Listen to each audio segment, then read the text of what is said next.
Hey everyone, in this video I'll show you how to create an Airtable template. Start by opening your Airtable homepage. You'll see all your workspaces and bases displayed here. Find the base you want to turn into a template.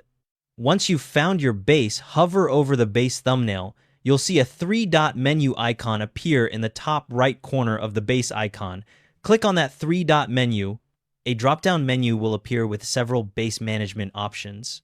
From that drop-down menu, click on Duplicate Base. A new window will open with duplication settings. Now you'll see checkboxes for what to include in your template copy. You'll have options for include records, include comments, and include personal views.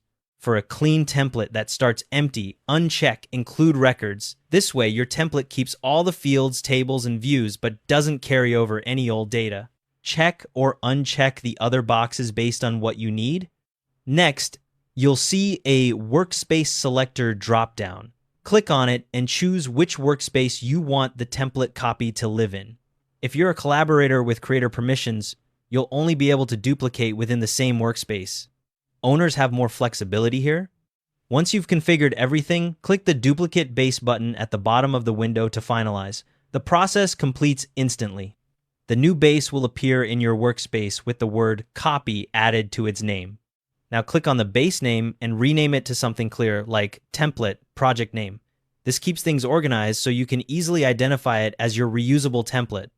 Your template is now ready. Whenever you need to start a new project with the same structure, duplicate this template base again using the same process. If you want to share this template with people outside your workspace, go to Share and Sync, click Create Link to View, and toggle on Allow Viewers to copy data out of this view. They can then open that link and click Copy Base to duplicate it. Just keep in mind that if your base uses paid features, anyone duplicating it will need to be on the same Airtable plan to access those features.